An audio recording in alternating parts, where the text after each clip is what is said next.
So what I'm talking about is a form of a conspiracy, and people are very skeptical of conspiracies. I mean, as they should be. People should be skeptical of everything. Um, but just the term conspiracy, and I'm not going to repeat what so many people say, like, oh, how the CIA invented the term conspiracy theorist in order to debunk legitimate critics of the system. I mean, everybody's heard. I mean, probably is true. I wouldn't be. I don't doubt that, but that's not what I want to talk about right now.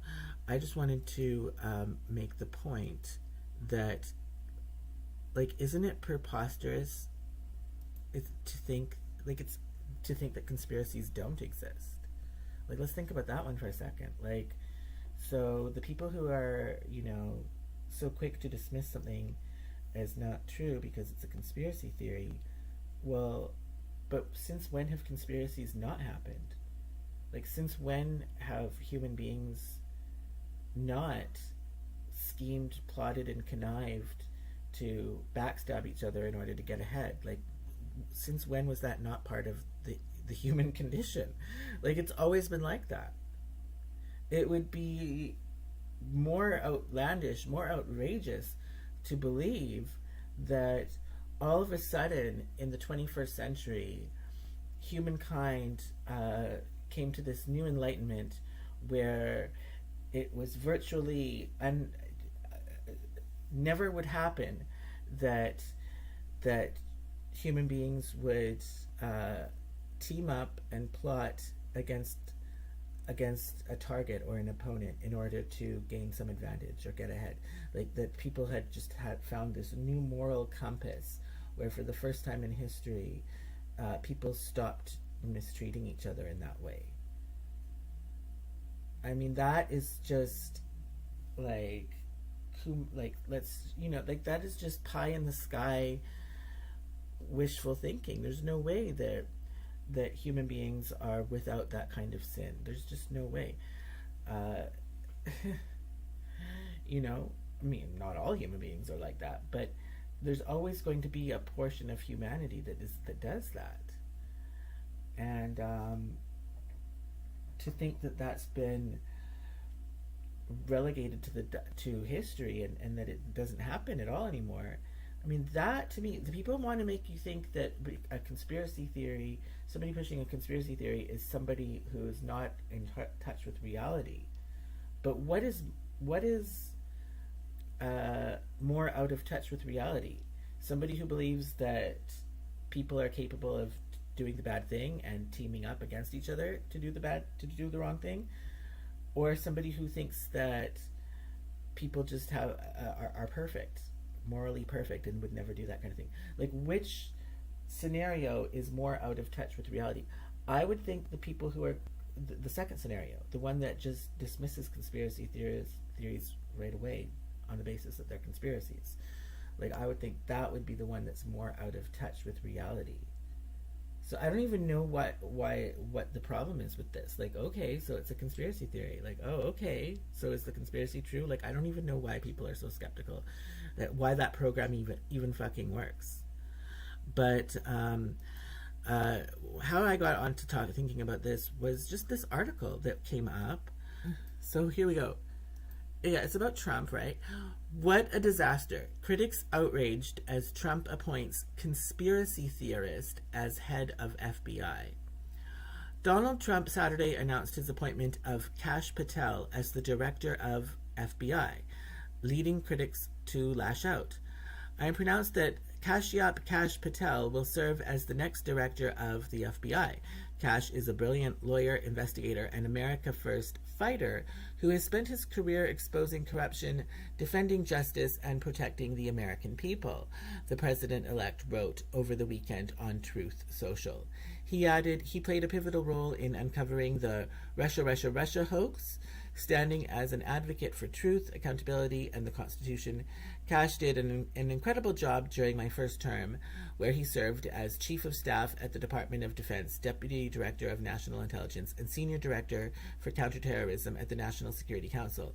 Kash has also tried over 60 jury trials. Liberal influencer Harry Sisson said, Trump just named Kash Patel a huge conspiracy theorist as the next director of the FBI. America just became a lot less safe, he added. Former federal prosecutor Joyce Vance said Trump throws down the gauntlet. The answer from the Senate must be no. Kash Patel cannot be put in charge of the FBI, the legal expert added. Democratic strategist Adam Parkomenko said, what a disaster. Beyond parody, said artist Art Candy. Democratic election attorney Mark Elias said, if you had any question about whether Trump will prioritize investigating and prosecuting his political enemies, this is your answer. Former GOP political strategist Sherry Jacobus said, Kash Patel as FBI director is about as dangerous as it gets. So a whole lot of bigwigs on the left are triggered, is basically what that is saying. Now, if this is true, what Trump is saying, that this guy, I don't know anything about this person, but that this guy uncovered the truth about the Russia hoax. I mean, that right there, that Russia hoax, Russiagate, I mean, what do you want to call it?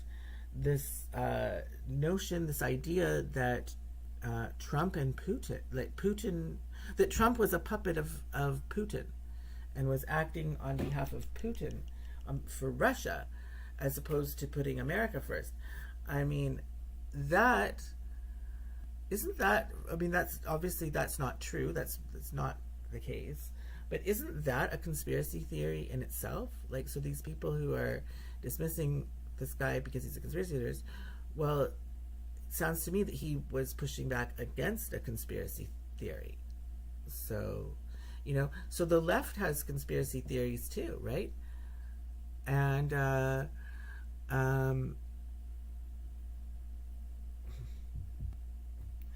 something I just said, the way I worded that made me think, another contradiction came to mind, that, well, yeah, that people make it, this is kind of off the topic of this article, but people made such a big deal about Trump puts America first, like how terrible that he would put America first. I mean, isn't that his job as president of the United States?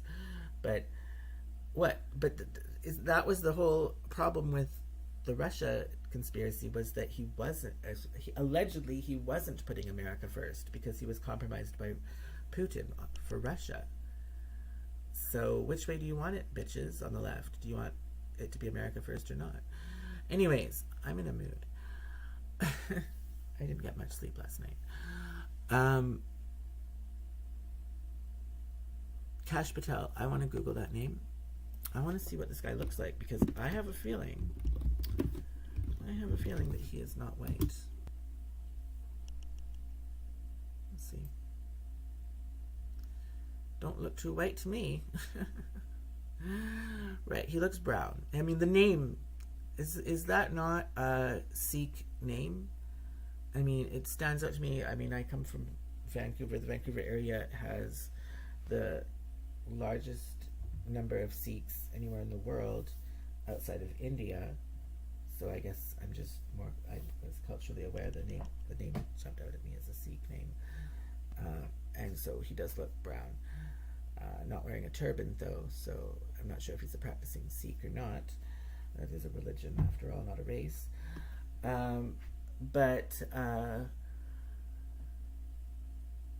So wouldn't the left be happy? Like, aren't they all about getting people of color, non-white people, in positions of power? So wouldn't they be super, super stoked that this brown guy is head of the FBI? Like, I thought that would be right up their alley. And didn't Canada, just under the Trudeau Liberals, have Sikh as what was he, like the defense minister in charge of the military, I believe. I can't think of his name right now. And that was framed as a progressive move because of the fact, that what I just said, a non-white person occupying a position of power. And under the Trudeau Liberals, I mean, it was seen as part of their diversity agenda. So, but when Trump does it, it's like the sky is falling. And I mean, in Canada, there's the whole issue, right? Because I mean, to have a Sikh in charge of defense, and the largest, most serious, most deadly terrorist attack that was ever carried out in Canadian history was carried out by Sikh terrorists with the Air India bombing.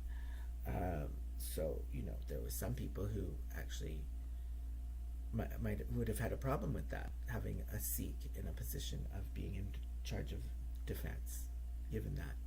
I mean, those people, that perspective did not, that wasn't even something I was saying. So that really was not, that didn't go very far in public discourse in Canada. But, there are some people who have that position. At least it's somewhat on the radar as a thing to talk about.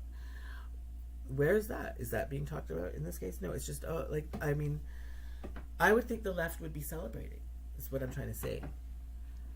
But I don't know. Democrats are very, very weird creatures. Are they even left? I don't even know. Okay, let's get back to the article. Oh, I finished it. Yeah, and so if he did uncover the Russia hoax, also that was making it so that it was, that whole hoax was making it so that it was hard for Trump to have a positive relationship with Russia, because now he doesn't want to be seen as being some Putin puppet, okay? But it's actually very important for the USA to have a positive relationship with Russia if we're going to avoid World War III and nuclear Armageddon, which the Democrats seem to have been marching quite quickly towards ever since they gained power in 2020. So hopefully that can be turned around now that Trump is back in office. And if the head of the FBI is somebody who helped debunk that hoax, then I would think that would be conducive towards that goal then. So rather than make America less safe, as one of these leftists said, I would think that would make America and the world, the entire world for that matter, more safe. If we can help dial down this, de-escalate this war. Right now it's a proxy war between the USA and Russia, but we want to de-escalate that, right? We certainly don't want to escalate it into being a direct military conflict between those two superpowers, because that's going to lead very quickly to nuclear Armageddon. So these people need to fucking give their heads a shake. My first reaction is just, well, why doesn't he just abolish the FBI altogether? Of course he's not going to do that. But really, wouldn't that be the libertarian thing to do? So shouldn't these people, these statists, be rejoicing that that's not what's happening? Because that would be the real populist thing to do. Populist and also libertarian thing to do would be to abolish the FBI outright, as it is a symbol of centralized power and government control, which is the very thing that libertarianism is against. Not to mention that the FBI has been shown to be very corrupt. Okay? So turn policing over to being an entirely local matter. That would be the libertarian approach. Okay? I'm just saying.